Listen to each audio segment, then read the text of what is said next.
আশুলিয়ায় বাংলাদেশের জুলাই বিপ্লব 2024-এর জুলাই বিপ্লব চলাকালে সবচেয়ে মর্মান্তিক, সবচাইতে বর্বর যে ঘটনাটি ছিল, সেই ঘটনাটির বিচার কার্য শুরু হওয়ার প্রাক্কালে আমরা আইন অনুযায়ী চিফ প্রসিকিউটর যে সূচনা বক্তব্য রাখেন সেটা সেখানে রাখা হয়েছে।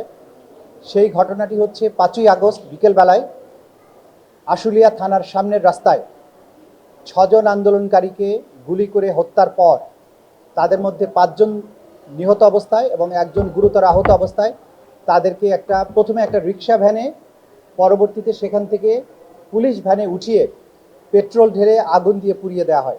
আপনার প্রিয় কাপড়ের যত্নে এলো এনজাইম সমৃদ্ধ Arik silver wash detergent powder 500 গ্রাম মাত্র 70 টাকা। প্রিমার্ক।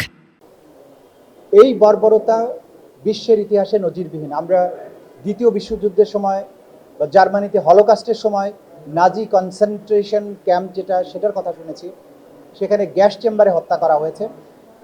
কিন্তু হত্যার পরে এইভাবে আন্দোলনকারী ছাত্র জনতা, যারা পুলিশের জন্য কোনো থ্রেট ছিল না, যারা এই দেশেরই সন্তান, তাদেরকে এইভাবে নির্মম পন্থায় হত্যা করা, এটা পৃথিবীর ইতিহাসে নজিরবিহীন। এবং সেই ঘটনায় 16 জনের বিরুদ্ধে বিচার কার্য চলছে, তার মধ্যে 8 জনকে গ্রেপ্তার করা হয়েছে, 8 জন পলাতক আছে। সেই ওপেনিং স্টেটমেন্টের মাধ্যমে তার আনুষ্ঠানিক পর্বটা শুরু হয়েছে। আগামীকাল থেকে সেই মামলার সাক্ষ্য গ্রহণ শুরু হবে। আমরা যেটা বলেছি যে আমাদের কাছে যে ধরনের এভিডেন্স আছে সেগুলো কোনো বিচ্ছিন্ন এভিডেন্স নয়, এগুলো অকাট্যভাবে প্রমাণ করার মতো একটা অকাট্য প্রমাণ শৃঙ্খল, যার মাধ্যমে আমরা এই বিচারটাকে অত্যন্ত স্পষ্টভাবে প্রমাণ করতে পারবো এবং দুনিয়ার যে কোনো আদালতেই যাওয়া হোক না কেন, এই সাক্ষ্য প্রমাণের ভিত্তিতে অপরাধীদের সাজা নিশ্চিত করা সম্ভব। আমরা সেখানে ভিডিও ফুটেজগুলোর কথা বলেছি, প্রত্যক্ষদর্শী সাক্ষীদের কথা বলেছি, আমরা যে সমস্ত ভিকটিম যারা আহত হয়েছেন তাদের সাক্ষ্যের কথা বলেছি, তাদের পরিবারবর্গের কথা বলেছি, ফরেনজিক এভিডেন্স আছে, মোবাইল ফোনের ভিডিও আছে, সিসিটিভি ফুটেজ আছে, সব কিছুর কথা আমরা বলেছি। এবং এর মাধ্যমে আমরা বলেছি যে এই নিষ্ঠুর এবং নির্মম ঘটনার যে অপরাধের বিচার, সেটা আমরা খুবই দক্ষতার সাথে অকাট্যভাবে প্রমাণ করতে সক্ষম হব।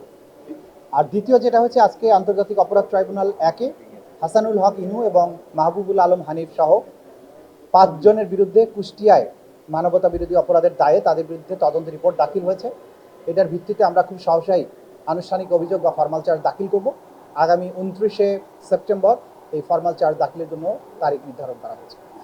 ট্রাইব্যুনাল প্রশ্ন তুলে তারা নানান বিষয়ে জানার জন্য প্রশ্ন করতে পারেন, কিন্তু এটা জাজমেন্টের মধ্যে উল্লেখ করার প্রয়োজন নেই, কারণ আইন এতটা স্পষ্ট যে এই আইন, ইন্টারন্যাশনাল ক্রাইমস ট্রাইব্যুনাল অ্যাক্ট 1973, এটা মূলত তৈরি করা হয়েছিল আর্মড ফোর্সের লোকদের বিচার করার জন্য।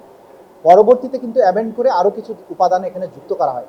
সুতরাং এই প্রশ্ন তোলার সুযোগ নেই যে international crimes tribunal act armed ফোর্সেসের লোকদের বিচার করতে পারবে কিনা। এটা অকাট্যভাবে প্রমাণিত এবং আইনের প্রত্যেকটা ধারা উপধারা উল্লেখ করে আমরা ট্রাইব্যুনালকে দেখিয়েছি যে এই আইনটা মূলত আর্মড এবং অক্সিলিয়ারি ফোর্সের বিচারের জন্য।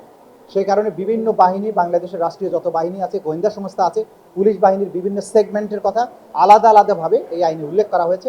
এদের মাধ্যমে সংগঠিত অপরাধ, যেটা ক্রাইমস অ্যাগেন্স্ট হিউম্যানিটি হবে, যেটা ওয়াইড স্প্রেড এবং সিস্টেম্যাটিক পদ্ধতিতে সংগঠিত অপরাধ হবে, সেই অপরাধের দায়ে এই ডিসিপ্লিন ফোর্সের বা আর্মড ফোর্সের লোকদের বিচার কেবলমাত্র আন্তর্জাতিক অপরাধ ট্রাইব্যুনালেই হতে পারবে, অন্য কোথাও নয়। সেটার কোনো আভ্যন্তরীণ সামরিক আদালতে নয়, বাংলাদেশে প্রচলিত যে সমস্ত ফৌজদারি আদালত আছে সেখানেও এটা করা সম্ভব নয়। এই আইনটা খুবই সুস্পষ্ট।